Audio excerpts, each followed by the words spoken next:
નમસ્કાર મિત્રો, જનલોક સત્ય ન્યૂઝમાં આપનું સ્વાગત છે। આ દ્રશ્યો ધુવારન ગામના છે। 14 વર્ષ બાદ પીડબ્લ્યુડી દ્વારા કરવામાં આવી રહેલ રોડ રીસર્ફિંગ, પણ પ્રશ્ન એ છે કે શું આ રોડ સાચે જ મજબૂત છે?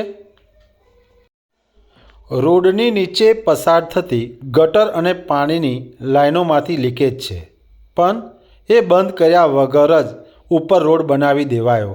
આ રીતે રોડ કેટલા દિવસ ચાલશે? તમારી નજરે જ જુઓ।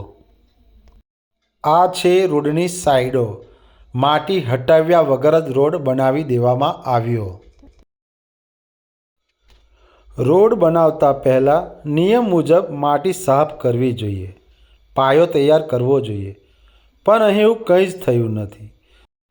આ જુઓ નવો રોડ, પણ હાથથી ઉખડી જાય છે। પગથી ખૂંચો તો ડામર નીચે માટી નીકળે છે। 14 વર્ષે એકવાર બનતો રોડ રીસર્ફિંગ બનતો હોય, જો આ રીતે બનતો હોય તો નુકસાન પ્રજાનું છે કે નહીં, અને જવાબદારી કોની?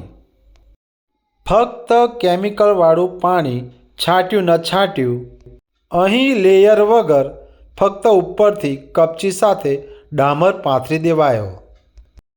કોન્ટ્રાક્ટર મજબૂત રોડનો દાવો કરે છે, પણ ગામ પંચાયત તરફથી ન દેખરેખ, ન પ્રશ્ન, ન વાંધો।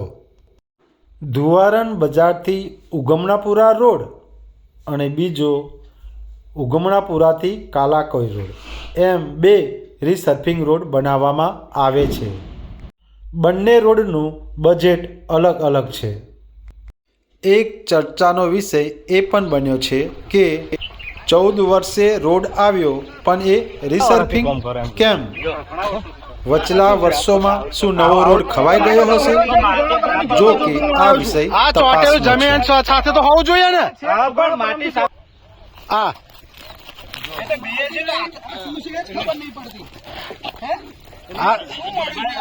ઓના નીચે ડામર કઈ મને બતાવો કઈ,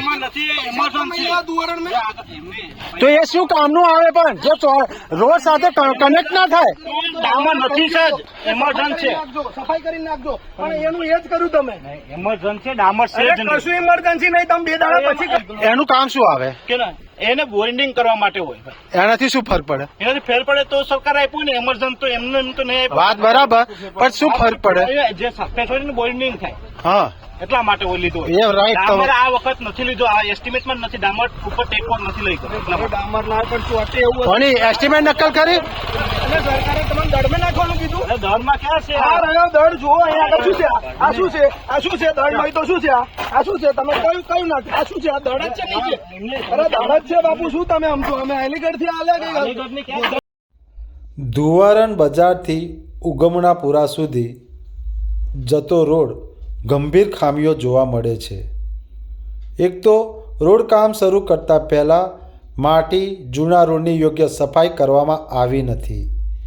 નિયમ મુજબ ડામરની લેયર સિસ્ટમ અપનાવવામાં આવી નથી। પાયામાં વપરાતું કેમિકલ દ્રાવણમાં વધારે પ્રમાણમાં પાણી ભેળવીને લેયર વિના છાંટવામાં આવ્યું છે। રોડ તથા સાઈડના ખાડા અને લેવિંગનું કામ કરવામાં આવ્યું નથી। રોડની નીચે પસાર થતી ગટર તથા પાણીની લાઈનોમાંથી થતા લીકેજ બંધ કર્યા વગર જ ઉપર ડામર મિશ્ર કપચી પાથરવામાં આવી છે। બનાવેલ નવો રોડ હાથથી અને પગથી ઉખડી જાય છે તથા ડામર નીચેથી સીધી માટી બહાર આવે છે, જે ગંભીર ગુણવત્તા ભંગનો પુરાવો છે। કોન્ટ્રાક્ટર દ્વારા મજબૂત રોડનો દાવો કરવામાં આવે છે, પરંતુ હકીકત તેના વિરુદ્ધ છે। સમગ્ર કામ દરમિયાન ગામ પંચાયત તરફથી યોગ્ય દેખરેખ અને વાંધો નોંધવામાં આવ્યો નથી। ગામ લોકોમાં એક ચર્ચા જોવા મળે છે। ગામમાં એક જાગૃત નાગરિક હતો, પંચાયત કામમાં ક્ષતિ જણાય તરત જ સોશિયલ મીડિયામાં હાજર થાય, પણ આજકાલ એમના મોઢામાં દહીં જામી ગયું છે, દેખાતા પણ નથી।